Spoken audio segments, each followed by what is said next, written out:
Welcome to the Integrated Leader Podcast. I'm Lauren Marie, and I'm with my partner in business and in life, Lauren Kutzko. We are the founders of Kutzko Consulting, an organization that enables human collaboration by providing the right data and technology to lead your people.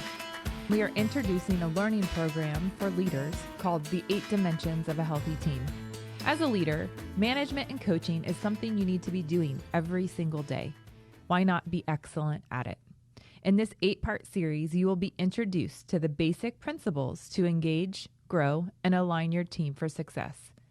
It's simple, but rarely is it easy. If you want to reflect on the current status of your team as you listen along, we have a free assessment at teamhealthscore.com that will give you a baseline of where your team stands today. You can also learn all about our other products and services like hiring assessments, individual coaching, group coaching, and certifications.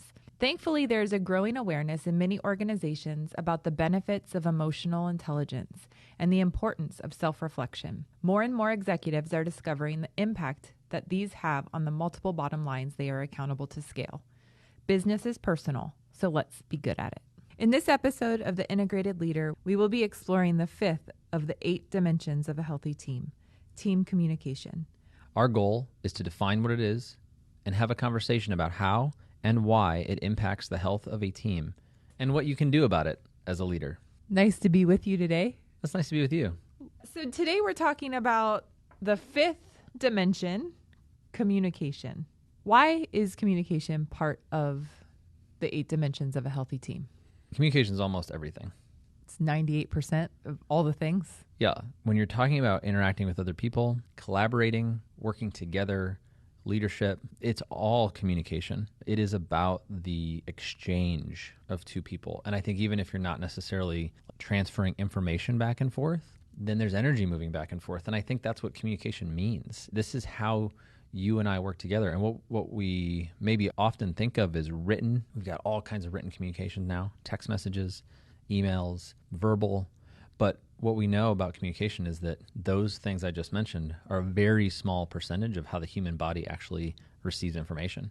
So much of communication is happening through these nonverbals and body language. If you're going to aspire to be a leader, if you are a leader, if you're going to be responsible for helping to move people towards a better future, then you really need to develop your communication skills. You have to be good at this. If you're on a team and you're an individual contributor, you're not actually responsible for leading anybody else, you still need to be really good at communication. Everybody needs to be good at these things. So that's why you included it in your healthy team dimensions. That's why it's here. So we define effective team communication as how aware of and adaptable the members of your team are to a variety of communication styles and approaches to getting things done. So the other thing we're going to talk about is how different people communicate differently. It sounds almost too simple to even say, but people are different and they communicate differently. So we just talked about compatibility. It's getting deeper into that how does this work when we're actually communicating with one another? Because we talked in that episode about how to assemble a team based on their differences. Do you want a diverse team? Do you want everybody to be similar because their roles are similar? In this, we're going to talk about now that we're on the team together and we're communicating, how do I respect the fact that you tend to communicate differently than I do?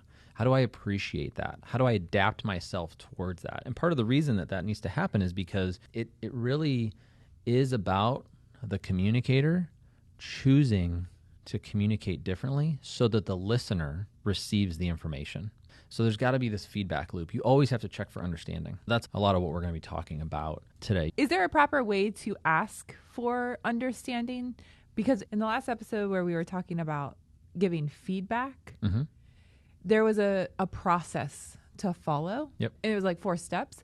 Is there a way to make sure that someone understands what you're trying to communicate? Yeah. One thing is just to put yourself more in a mode of asking than telling. A lot of times we just tend to think of ourselves as having something to say. I need to be heard. And so much of communication actually doesn't happen effectively when we're shouting at people. This feels a little bit funny to say when I've got this big microphone on my face and like this is a one-way Are you shouting thing at we're people? talking about. We're a podcast, so we can't really interact. But so much of communication in an interpersonal way isn't a monologue, it's a dialogue. It is about, did you hear me? What do you think I just said? Can you repeat that back to me? And then doing the same thing when you're the listener. So active listening skills in a lot of ways are about reflecting back what you heard, asking questions that keep the conversation going, and being skilled at that. These are all skills that you can learn. And you can learn these things, and you need to if you're going to lead a team. One of the ways you set up our definitions for each of the dimensions is you defined each of these dimensions as a measurable metric. Can you tell me why you did that, and how can people take the test or understand their team communication? We want people to be able to grow and improve. And all of these things, all of these dimensions are skills that you can work towards. So we don't feel like it's super helpful to say, for example, if we're talking about, let's say we're talking about a basketball team, and we don't think it's super helpful to say, the tallest people are going to be the best basketball players, because you can't really go home and make yourself taller. There's different heights that you just are. Now, there's other things on a basketball team that you can be better if you're maybe leaner or stronger. You can go do strength training to grow your muscles. So we wanted to frame everything as much as we could into things that you can work on. So these are skills that you can develop. And in order to really know how you're progressing, you need a baseline. You need to know, what is the metric. When we take our kids into the doctor, the pediatrician, we know that they're going to weigh them. They're going to measure their height. They do this with adult physicals too, right? But these are just two basic things, right? Every time we go in, and it's not that they're necessarily coming in and saying, good or bad, but they're just basically, by measuring it over and over and over again, you can see change. We want you to be able to do the same thing with each of these 8 dimensions. Communication is set up in a measurable way. And they can do this at teamhealthscore.com? Yeah, so the quick assessment for you to take this for yourself at no charge is teamhealthscore.com. And it gives you a metric on all of the 8 dimensions. That's right. Yeah. And specifically with the communication dimension, what is it that you're measuring? We've got 3 questions on there to self-assess your team's communication. We've got a lot of open-ended questions as well, but we wanted the kind of the measuring stick to be pretty simple and straightforward. We also use a variety of certified assessments that are statistically reliable and valid, and they are measured. And in that, we have a bunch of different communication skills. So in the list of 25 competencies, there's a handful that are particularly related to communication. Those ones are going to be benchmarked against every other test taker out there. So depending on where you want to go with communication, if you're developing employees, if you're developing yourself, there's all kinds of assessments that we can use to give you feedback about how you're doing and what you need to grow in. Great. On a team, what would be the indicators of a healthy communication? A big part of it is that it's happening, that it's flowing. I think one of the things that we've been talking about a lot is making the implicit explicit. What we don't want is a team where communication isn't happening. We want to be able to say hard things to one another. We want to be able to share constructive feedback, and we want to be able to almost measure the flow. So it's almost like a water meter. What's the rate that this water is coming through the pipes? What's the rate that the water is going through the creek or the river? We want to be able to see that communication is moving. The more communication is happening, the healthier a team communication is. I think a lot of times things lock up for people. So they start to feel, and there's a lot of overlap here with the team trust dimension, right? And psychological safety. If people don't feel safe, they're not going to share. If they're afraid that what they have to say is going to hurt somebody's feelings and it's going to create a decrease in that person's productivity, or it's going to bum them out, then they might be kind of sitting on that news and they're not sharing it. And we talked about last time that when that goes over and over and over and over again and it stretches for a long time, then all of a sudden what started out as a pebble, or a snowflake becomes a snowball or a boulder. It's about making it easy on your team from a cultural standpoint, and this happens by developing these skills to keep communication flowing. The healthiest teams are able to say, if you're talking about football, they're able to have the huddle, which is communication, before the play. And then during the play, they're able to give each other feedback and signal one another that things have changed. And then after the play, they're able to say, that didn't go the way that we were hoping that it would. Can you do this differently next time? And that's not bad news. It's about keeping the communication flowing. Yeah, it does seem that at this point into the 8 dimensions, it is all built on top of the last one. So healthy communication, if you think of it like this water that's flowing, the temperature at which you're getting hit with this water, like the communication can feel safe and warm and nice and secure, or it can feel like really cold water coming at you. And it's irritating and aggravating. You don't want it. You want to get out of it as fast as possible. And I think that's a great example. I think part of what happens is people go to work and they work with people and they realize I'd rather just be kind of a loner. Yeah, why do I want to be here? And it's an unfortunate thing about the way that our systems operate, because in a lot of careers you have to work with other people, but it's okay to be a loner. I think, again, making the implicit explicit, like just own it. If you don't want to work with other people, if you don't want to manage, if you don't want to develop your communication skills and learn how to appreciate and put other people before you, don't be a leader. You don't have to do that. You have many other options. All the things are choices. Be a writer. Like you can write, you never interact with anybody. But if you're going to interact with people, then be good at it. What is the role as the leader of the team to create an environment where healthy communication is happening? I love this basic definition of leadership that I got from Don Worcester. It said, a leader goes first. I think a lot of times we're trying to make leadership sound so complicated. Like, what is this? Like, is the leader a visionary? Is the leader a manager? But the leader is the first one to go, and then the followers follow. They have to have followers, though. Yeah, you're not a leader if there's nobody behind you. So I think that's a helpful thing to put into the definition. But I think when you're thinking about communication, vulnerability we've talked about, the leader is the one that's going to go first to model the behavior that's healthy on the team.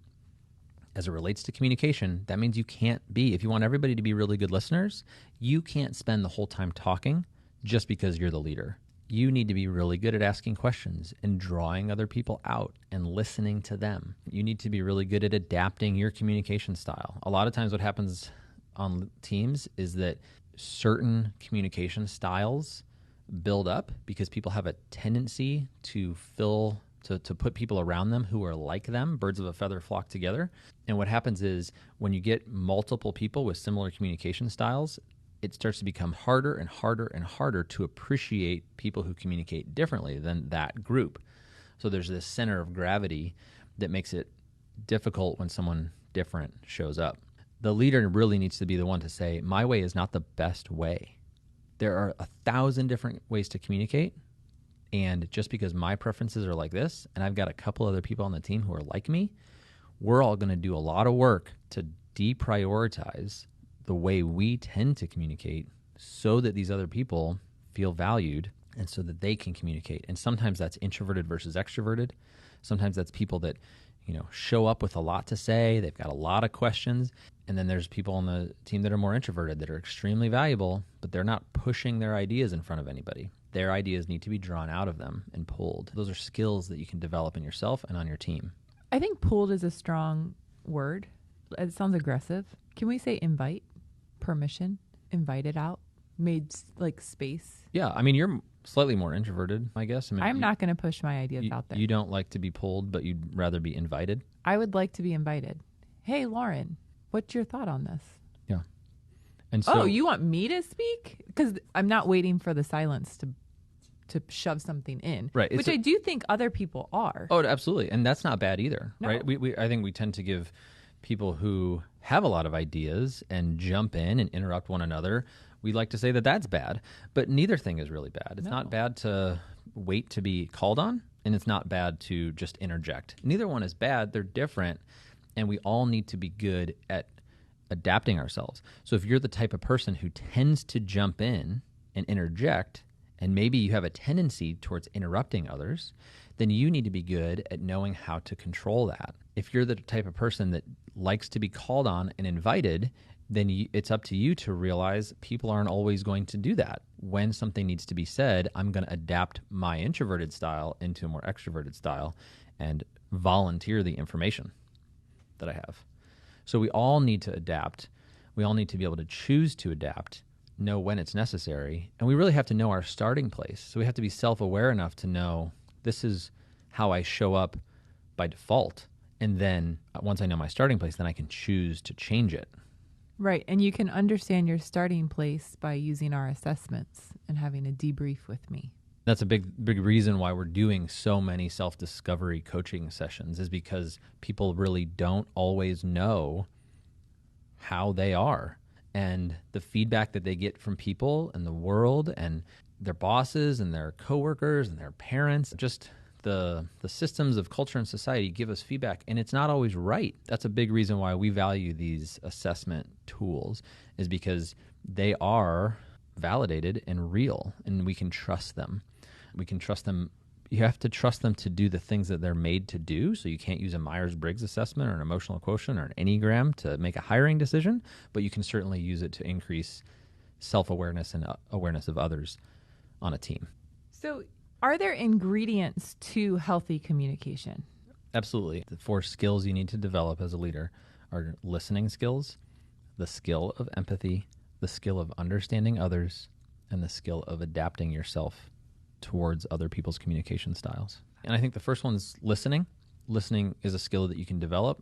And I think one major takeaway is that it's always the first thing that you do. Again, don't go into a conversation saying, these are all the things I've got to say, and I'm going to tell people what they need to know.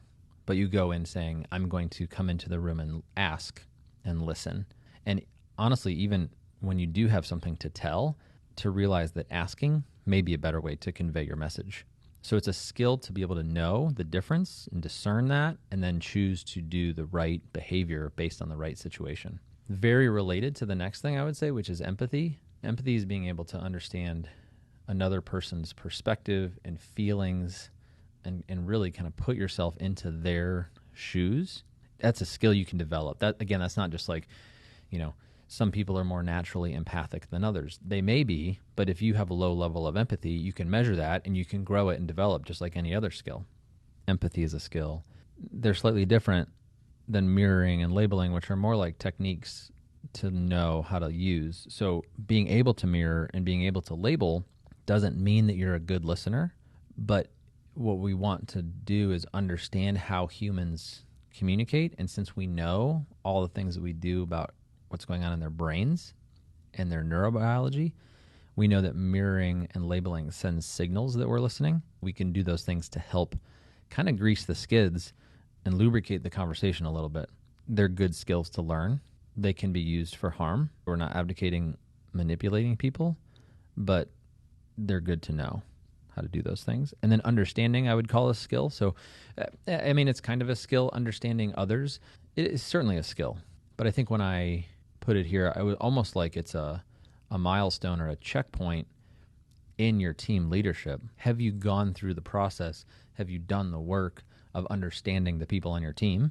So it's kind of a finite task and a skill you can develop. Like, are you generally good at understanding others? And then adaptation is the skill to be able to notice when your style, your natural communication style, is different than the person who you're trying to communicate with, and then adapting towards them. People like themselves.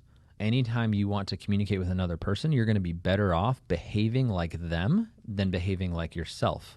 You'll feel a lot of energy and chemistry when you're communicating with somebody else who communicates like you naturally. Those are the most fun conversations.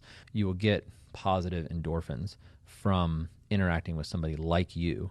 So the skill there on adaptation is to change yourself like a chameleon into the person that you're talking to for the sake of healthy collaboration and communication. The responsibility of communication is that of the sender.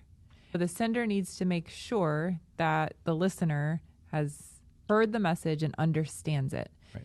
And a way they can improve the pathway of understanding is by adapting towards that person. Because if you don't adapt, it's like having an antenna on your television and there's some static because there are things happening in the conversation that are going to distract the other person from hearing what you have to say. Right.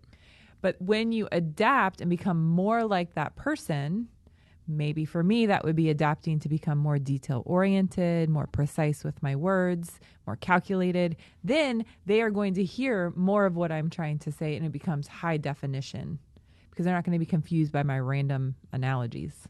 Like, oh, you're going in order, and you have a steady pace, and there's a agenda. Yeah, and I think that's a good example because How does that feel to you when you try to do those things? I mean, you just listed some things that are not your natural communication style. And when you are intentional like that, what does that feel like? Like I'm being squeezed through a hose. Right. It's not easy. It doesn't feel good. It's hard. One of the challenges is there's a lot of noise right now, and probably there has been for a long time. So I'm not necessarily making a comment about the zeitgeist, but there's this you do you. If I have an idea, then I have the right to share that idea. Nobody should make me change and be inauthentic with who I am. There's some truth in that, maybe, on parts, but what we're talking about is being willing to give as a gift ourselves to other people by doing the hard thing. And it's going to feel like being squeezed through a hose, potentially, but it's worth it because I'm prioritizing the relationship. So I think of all kinds of, anecdotes, right? There's the famous African proverb, if you want to go fast, go alone. If you want to go far, go together. And it's similar to that, right? Like you're choosing the relationship over the goal, over the speed. At work, a lot of times we do need to go fast. We have deadlines. What we're doing with the team is we're actually slowing down in order to speed up. Depending on your team, your environment, your competitors, your industry, you may have to go really quickly all the time. That is a good thing. When you're building a team, you may have to slowly build trust and communication skills with one another so that when things happen in an instant, everybody can go really fast. This is another thing where you can consider sports. We're going to practice, and in practice, we're going to do things slow. We're going to do it over and over and over and over again until we get it right, because in the game, we don't get to do that. So in the game, it has to be perfect. So in the practice, we're going to go slow so we can go faster in the game.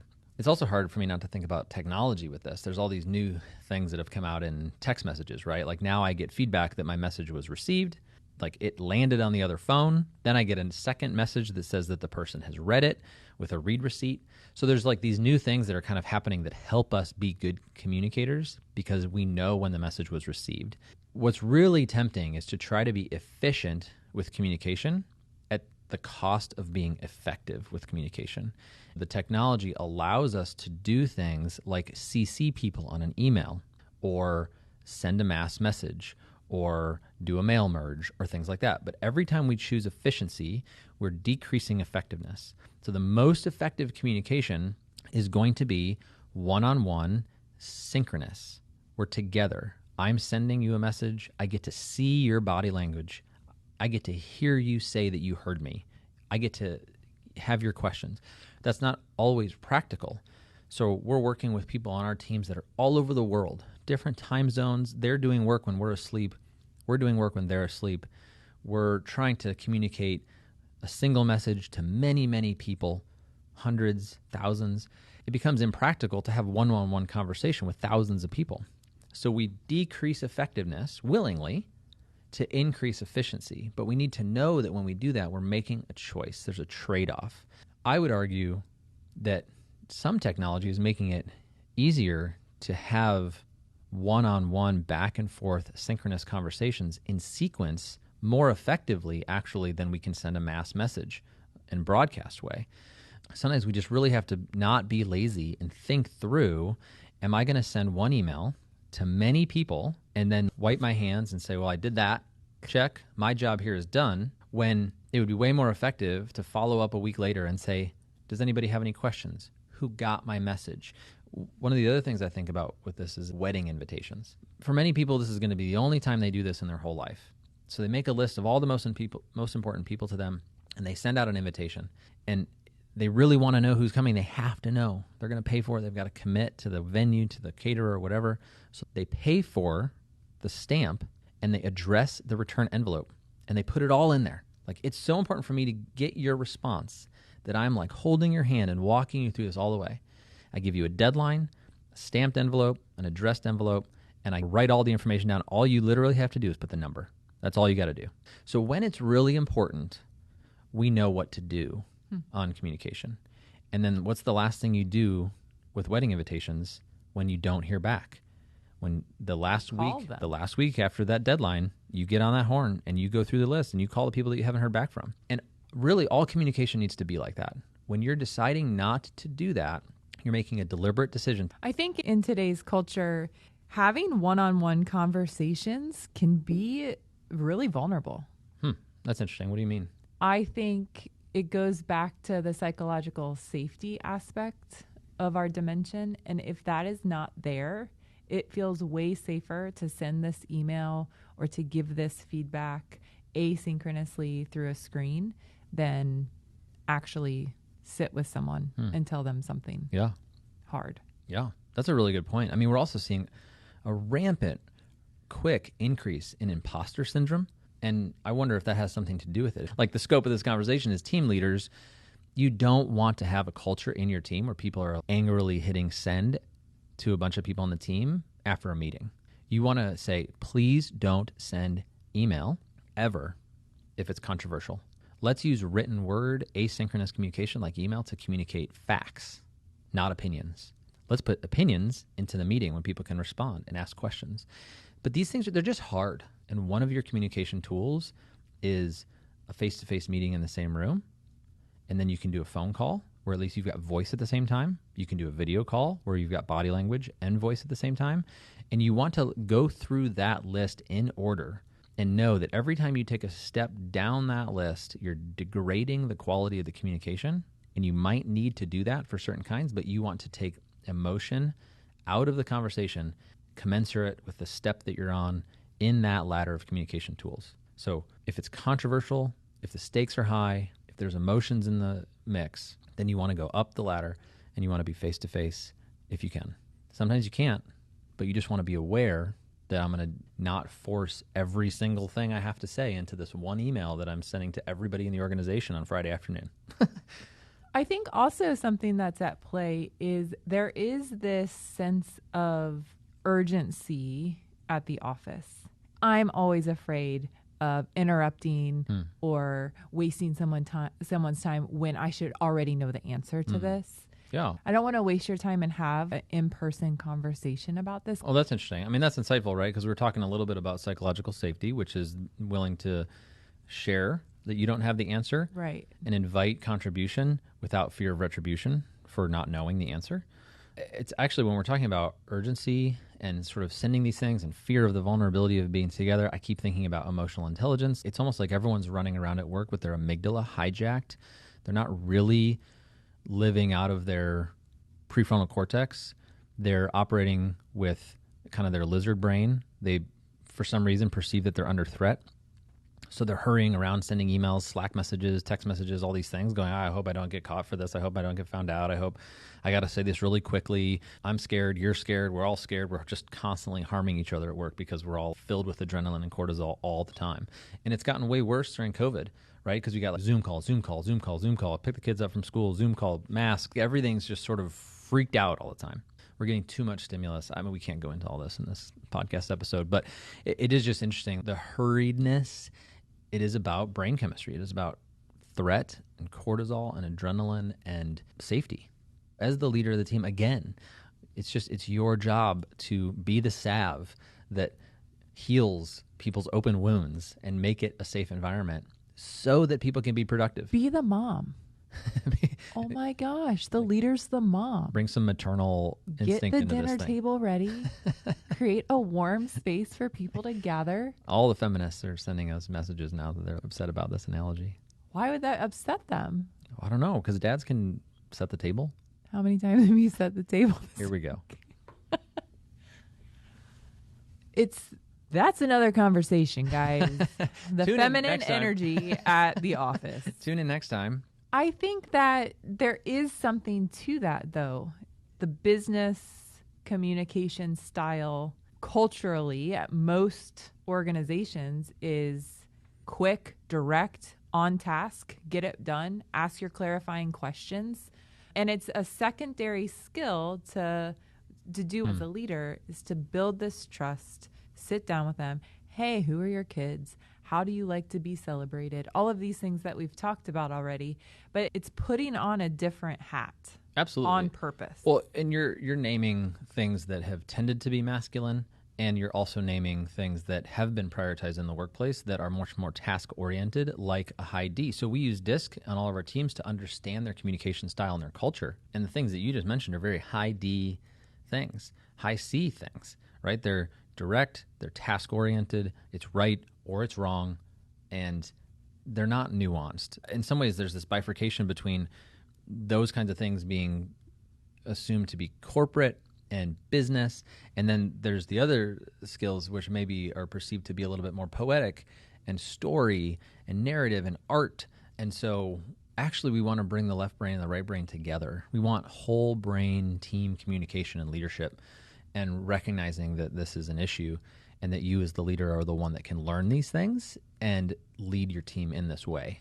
So when a team doesn't have effective communication, what do they lose? How is that hitting the bottom line? What are the struggles? What are the red flags that your team might not have communication skills? Yeah, it's hard. I mean, there's part of me that wants to just say you're going to feel it. Like, you're going to know something's wrong. You aren't jumping out of bed to go to work every day. And it could be because things are under the surface that need to be brought out. And it could be that they're not above the surface because people on the team don't have the skills developed to communicate in healthy ways with one another. So I think part of it is this subjective feeling that you're going to have. To make it more objective, I think you can use assessments like DISC. I think you can use skills assessments or strengths assessments to have, I mean, they're still subjective. They're still people self-reporting in survey questions, but it's better than nothing. Having a third party observe your team communication. So we'll often get invited into weekly team meetings just to be a fly on the wall. And then we can give feedback to the leader afterwards and say, here's what we think is going on here. So a third party can be a little bit more objective. So yeah, I mean, there's a number of ways to evaluate it, but more often than not, you don't have to necessarily know how bad it is. You just need to always be getting better at communicating. Just be working on it all the time. I think some of the other things that we want to talk about are probably different communication styles and through the DISC graph. So, D's, I's, S's, and C's, and how you communicate based on your style. And then I think conflict is probably another thing. So should we expect, if a team has healthy communication, that there's never going to be conflict? Good question. Or is conflict a sign of bad communication? And I guess it depends a little bit on how you define conflict, but conflict's simply just two people disagreeing. But I think when you notice it in your body, right, when there's a pit in your stomach about the conflict, that's where you really want to press into that. Don't leave it alone. Don't ignore it. Kind of go, okay, I've got this discomfort. What is this? Conflict, you mentioned the vulnerability of having two people face-to-face in a live conversation, and it is vulnerable. And I think some of the reason that it's vulnerable is because people do disagree with one another and they're not sharing it. So you just want to be really good at pressing into conflict. There's a skill around learning how to say hard things to somebody, and it's something that it just has to happen on a team. Actually, you don't actually want to be on a team where there's no conflict. It's boring. So, and it's not very innovative. It's absolutely. Because to do really great things, you have to have conflict. Right. It's like the diamond that's getting, formed from millions of years. I mean, we're doing great things. Carbon. Here. We have so much conflict. Yeah. If only we had examples of innovation coming out of every one of our conflicts. Wouldn't that be nice? Look, we're doing this a whole new way that was so creative because of that. We have a fucking podcast. It's so innovative. So when I think about what to do when there is conflict, we want people to not run away from it. Don't ignore it. Learn how to resolve it with one another. Create the kind of environment where when someone says something you disagree with, they're not getting shouted at by you, the leader on the team, or anyone else on their team. Any shouting or yelling is not an okay way to respond, and it's not going to create the environment where people are open to sharing all kinds of ideas. Learn to like the drama. It's, back to DISC, it's one of the things we joke about, right? When you've got two high D people and they get into conflict, other styles on the team that are less naturally okay with conflict will watch it and they'll think that the world is ending, right? Things are falling apart, but then the two high Ds will go to lunch together and sort of still be friends. And people that aren't naturally into conflict like that can feel really uncomfortable. So there is definitely a stylistic aspect to this, to conflict. Would you agree with this? High Ds tend to be pretty okay with conflict. They move towards it. So low Ds don't. I think high I and high S's tend not to move towards conflict. I don't know if you would be able to flesh that out a little bit more. Is it only high Ds that really naturally gravitate towards conflict and are okay with it? Or are there other rules of thumb that the listener to this podcast can take away on DISC and conflict? I think that high Ds feel the most comfortable in conflict. That is their kind of natural way they move in the world, is that they don't mind a fight.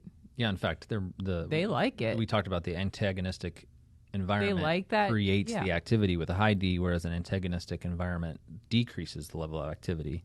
Right. I think the high D needs to tone it down with the conflict. So if you're a high D, how are you inadvertently causing trouble you don't mean to be causing? I mean, recognizing it. I think, the understanding piece is the first piece. Right. Are we aware that we're doing that? You don't necessarily have to tone it down if the only other people in the meeting are other high Ds. Sure. But if you are socially aware enough and empathetic enough to understand that you've got lower Ds and other styles in the room, then that's when you want to potentially change it. I have 8 emotions for each of the energies of the DISC graph that I think are pretty quick ways to know how to adapt towards others. So I'll share them right now. The high D naturally shares frustration and anger. Why are we still here? I'm impatient about this. Shouldn't this already be done? So it's coming out as a conflict or as a threat almost. And what's coming out is what's inside. Right. So it's not like they're necessarily angry at you. No, we're not moving fast enough. That's their starting place. Where the low D energy that they feel safe sharing, what they naturally do, is patience. It's fine. We have time. It's not a problem. Let's just do it tomorrow. Yeah, that's so good. Yeah. Why are you so worked up? Right. Which is then aggravating to the higher D. Like, we have to get this done. Right. Like, why? And then the high I, they share optimism. It'll be okay. It's going to be great. We'll figure it out. The way you say that, it sounds similar to the low D, but you're also kind of adding this optimistic. So it's not only patient and reserved, it's optimistic. But it's also fast paced. So it's got that similarity with the high D that we're going to move quick. It's inspiring. But everything's going to be great. It's going to be so great. So a high D without a high I doesn't necessarily have the optimism component. But a lot of leaders that we see will share a high D and a high I. They'll be fast moving with tasks and angry and optimistic on the I. They're shaking up a lot. They're creating a lot of activity and antagonism in a very positive way. Right. What's the low I? Skeptical, untrusting. So opposite. The opposite of that optimistic energy, it's very, how do you think we're going to get that done? Yeah, so I think of the crazy. Referee in the basketball game or the judge, someone who's catching errors, and they are energized by catching errors and problems. Right. The low I naturally doesn't have the social lubrication needed to schmooze people. So they can come across at times like a razor's edge. And if they're really good at catching errors, they're not necessarily thinking about people as someone who's going to have their feelings hurt or might be sensitive to the fact that the error was made by them. They're just going to be like, it's a fact. There's an error here. It's objective. Just fix it. It's not about you. You didn't do anything wrong. It's just... And that high I wants to be a unicorn. And then they're deflated. And they're magical. Right. So the low I is just popping the high I's balloon all the time. Totally. Yeah. The high S they're looking for security. The emotion that they share is actually non-emotion. They are diplomatic, stoic, poker-faced, and they're the people in the room that you don't know what's going on under the surface. So that's confusing to me. You think it might not be anything, but there's actually raging emotion going on inside. Yeah, so that's really interesting. So when you say that their primary emotion of a high S is non-emotional, I always get confused by that. But what you're saying is, because we're talking about behavior, right, and this is observable, we're not talking about emotions. They feel all the things. And their outward appearance does not demonstrate the inward emotion. They get the feedback a lot, like, wow, you're so chill about this. Right. Wow, they may not be chill. They may be displaying chill, correct, but feeling rage. And then they get confused by that feedback. what do you mean? Interesting. Well, why would that be? A self-aware high S, though, would be able to know that, no? Or I mean, it's not on purpose that I'm a high S. Showing your card. It's not on purpose that I'm being diplomatic. That's what feels safe to me. Right. That's what I mean by natural style. This is how you show up when you're not trying to adapt. You show up as non-emotional. I'm an optimistic non-emotional. Right. When you have high S's on the team, some people are like, what are you thinking? Like, give it to me. I want something from you. Show us something. So can it come across like aloof, maybe? Detached. Yeah. Yeah, interesting. So these are high S descriptors. And then the low S, the opposite of that, is someone who wears their emotions on their sleeve. Yes. They're very quick. They're witty. It's out there. It's like a splash of fire almost. Because they're not afraid to take risk. Oh, okay. Interesting.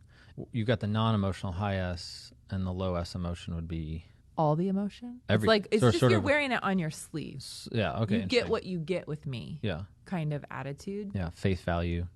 And it's just very accessible. Where that high S is a slow processor. Gosh, it takes them so long to get at what they think and feel about something. Right. Where that low S is shared and onto the next thing because they would rather be exploring and taking risk. It's super fascinating. Really? Yeah. What's next? The C. The C stands for compliance, and the high C, they really long to be correct. Hesitant is the emotion that they share. Or fear. Even if they've thought about an idea for 3 years, they will communicate it with hesitancy and concern or worry. Which is interesting, right? Because they're probably the most right and accurate about that thing that they've been thinking about for 3 years, but they'll still, you're saying, in their behavior of communicating something they're extremely confident in, they'll still communicate with trepidation and hesitance. And right, because if you think of someone who's trying to be precise, there is one way to be precise, and they can see all the ways that they're not. It's very hard for a high C to feel confident. Oh, interesting. So you're saying they're actually, part of their fear is because they know the truth. They know all the mistakes. Yeah. They're kind of hold so much. Quite aware of their weaknesses. And that's part of what's causing the fear and hesitation is they're like, I'm not perfect, but that same fear is driving them to be perfect, nearly perfect all the time. Right. That low C then, who doesn't care about failure and wants to think outside the box, they have this natural swagger and confidence about them. What happens when you tell a high C, this is the way that is the best way to do it? Then they do it that way. And that's good news to them. Yeah. It feels warm and comfortable to follow the rules and the instructions to a high C. Yes. What about low C? They want to light that on fire. What, the instructions? Yeah. Don't tell me what to do. So rules and procedures come to a low C, and a low C responds with? F you. Resistance. Hell no. Resistance. It's a very, I feel it in my body as who are you? Are you a low C? I'm a low C. Who are you to tell me how to do this? And I notice this with you. We're married, obviously, but I notice this with you. Even in things that are, well-worn, proven things, you will look at it with some level of doubt that they know better than you. Whoever wrote this instruction manual couldn't possibly know more about how to use this appliance than I do, even though I'm opening the box for the first time. That's not a defiant stance. That's a I don't want to read the detail stance. Okay, and the low C has a very hard time getting into the weeds on details. Okay. In our typical vernacular, we say someone's detail-oriented or not detail-oriented. A low C is not detail-oriented. No. Got it. A low C is a pioneer. Pioneer. They want to go out and explore and see the cutting edge and the growing edge, maybe. What is out there for us to find? Interesting. So like I imagine a pioneer, I imagine homesteading days, the Wild West. It's kind of like the pioneers are the people that go, we don't quite know where the boundaries are. Maybe we're, surveyors ourselves. We're going to draw the boundaries. We're going to push past them. I'm figuring out nobody's been there before. And then the high C is somebody that's kind of like, oh, you mean if I do this degree and then I do that degree? I'm thinking of like almost a doctor. Show me the way. You give me the path. I will follow the path. And then at the end of the path, I win the prize for following the path correctly. Right. I mean, and a low C can be a doctor. Of course. Yeah, I was just... You'd want them to be your Army wartime. Let's be creative in the ways that we can fix these problems. Or we're like experimenting with new ways of doing that. Right. And you'd want your plastic face surgeon to be the highest C possible. Right. I want you to be as precise. Right. We're scheduling this. We're not doing this in an emergency. Right. Interesting. So your disc style is not necessarily dictating to you what the best career is for you. It's telling you how you would do that career. Right. Yeah. That makes Right. So bringing this back to communication, we started talking about disc because each end of each of the continua has kind of a different communication style and a different emotion. And this relates to the understanding communication skill we're talking about for leaders, and it relates to the adapting skill. Because once I understand where I start and I understand where someone else starts, disc is a universal language to be able to communicate with one another about those different starting places. And then it also gives me the framework to be able to adapt my style towards other people who I need to communicate with. If you take all of those words, for me, I am a patient, optimistic, diplomatic, confident person. That's what you'll see with me in a meeting. And if I'm being critical, that's me adapting. Like criticizing? Right. If I'm thinking objectively or saying I don't know if that's going to work, that's me adapting pretty significantly towards the person that I'm communicating with. Which is a really good point. So, I mean, what should a leader do if they see someone on their team doing that kind of work? That's a great opportunity for positive feedback, right? So now I know, I've given you the DISC assessment. I know you're a high I. I see you volunteering constructive criticism. I'm going to say, hey, Laura Marie, can I give you some feedback? Yes. That's not easy for you to do what you just did. The way that you just provided that constructive criticism to the whole team in order to make this whole project better, that was amazing. We really value you when you show up like that. Your perspective is awesome. When you do that, it helps the team get better. Please do that again. Please always say stuff like that to me.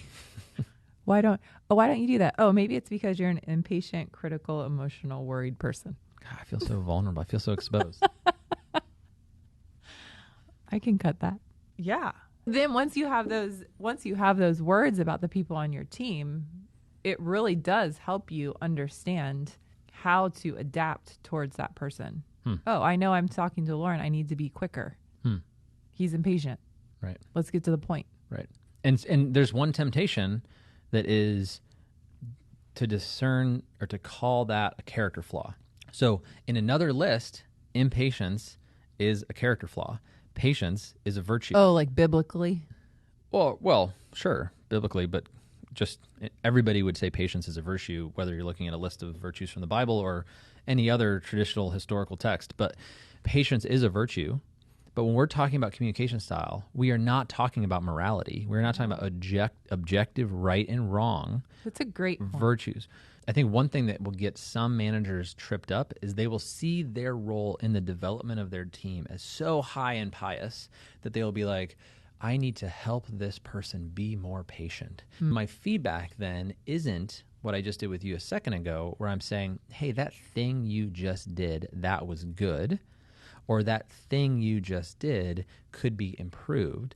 What I'm doing is I'm saying, you have a character flaw. You are an impatient person. The best people are patient. Yeah, you would be a better person if you would be more patient. And being feedback does not work. It has to be doing feedback. Because actually, if you're going to look at you and me and our character, you are way more patient, biblically speaking, than I am, even though I communicate patience. Right. So it's very important to understand if you're picturing an iceberg, the parts that are above the surface that you can see and the parts that are beneath the surface, and emotions and motivation and all these other elements of us as human beings are below the surface. What's above is the behavior. And that's the thing that a manager and a leader and a boss can give feedback about, is the stuff that they can see. It's not that you've got an attitude problem or a character problem. It's that you have a eye contact problem. Look at me when I'm talking to you. Right. Which is great feedback. Right. And it would changeable. It'll I be can have easy control over for it. some people to do eye contact, and it will be harder for other people to do eye contact based on behavioral styles. Now, can someone have trouble giving eye contact because of other reasons, like shame or trauma or other? Yes. Right. Beneath the surface stuff. Beneath the surface stuff. Yep. Absolutely. But it can also be just above the surface. And potentially outside the purview of the workplace, right? So when people start, we'll get into a coaching conversation with a client and they'll start talking about trauma and their family of origin. And we're like, this is super important. Let's go talk to a counselor about that. What we're doing, the scope of our conversation is your behavior and your performance at work. And it helps me to differentiate those things a little bit because they're not the same. When you make a mistake in your behavior at work, it doesn't mean you're a bad person. That's not the way that it works. I can give you feedback about your eye contact. I can give you feedback about how quickly you're talking or how slowly you're talking, or if you're too detail-oriented or not detail-oriented enough in your behavior without attacking you as an identity. This is a good conversation about communication. Is there anything else that you'd like to add before we wrap it up? No, I think we more than covered it. In this episode of The Integrated Leader, we explored the 5th of the 8 dimensions of a healthy team communication. Our goal was to define what we mean when we say it, talk about how you can measure it, and what does your team lose without it. Thanks for joining us. Thank you for joining us today. We are thrilled to have you here. It's important to remember that as with all learning, just having the information does not automatically lead to transformation. We can give you all of the analytics and methodologies, but team transformation will not happen without you incorporating new behaviors into your leadership practice. Listening to a podcast without beginning to practice better management is a lot like learning about exercise without moving your body. Starting anything new will feel awkward and funny at times. This is normal and doesn't mean you should stop. Discomfort is a sign that it is working and that your brain is getting stronger. Stick with it. Commit to trying our methods for 8 weeks to 6 months and then observe and see what's next. See you next time on the Integrated Leader Podcast.